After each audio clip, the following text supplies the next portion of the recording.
ए भैया तार बाबू के बियाह होता हो। का बात करता रही बुढ़ापा में? अरे तार हो बाबू ना होई बाबू।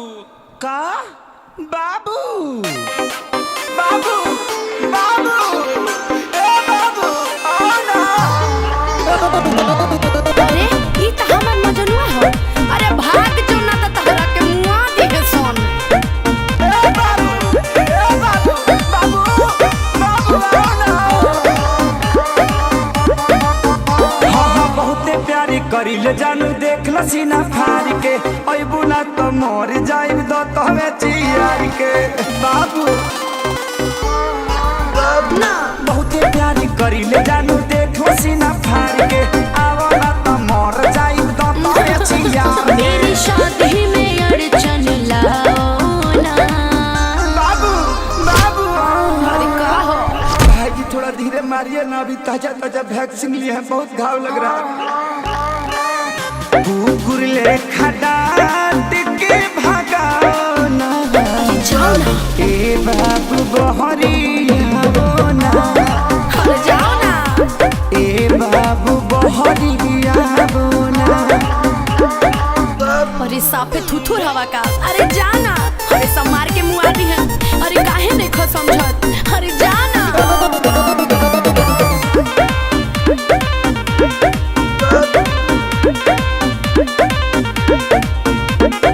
फेसबुक पर देखनी ह शादी के क्लिप के लव के ते धो दे हली गोबर से लिप के। बाबू अरे हदे पिटौल बड़ा यार। भाग भाग भाग ना ता भाई हमर ढाके लौटी ये दिए बड़े खिसियाई ललूर हलो गड़ धके तोहके बनाइए दिए बुझे। देखो माथा मेरा गरम होना। हे बाबू आओ ना। भाई से अपना हूँ कवाओ ना।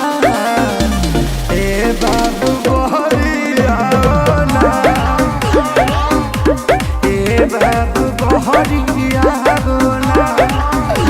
साफा समझाओ तनी नो। अब की बार हाथ गोड़ कपार सब टूट जाई। अरे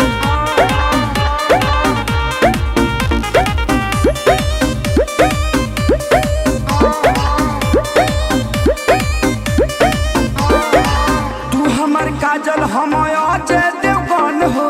बानरिया सा दुल्हा कैसे कहिलू पसन हो। हमरे पूरी बन के मारत रस बाबू। कमी कुछ नहीं खे बस तहनी मनी तोहरा से खरिया बड़े बड़े बेरोजगार ना विवेक सुना दुल्हा नो करिया बड़े। अब समझ में आई रखे सारे विशाल घर जाओ ना। अरे जाओ। आओ ना आओ ना। ए बाबू आओ ना।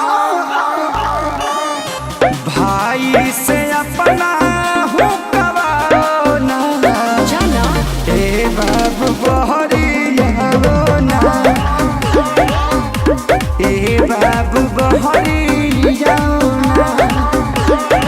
बाबू बाबू आओ ना। जाओ ना। आओ ना जाओ ना। आओ ना। अरे मर जाइबे रे मजनुआ। भाग जो। ए पंकज जी गड़िया लेके आई ना।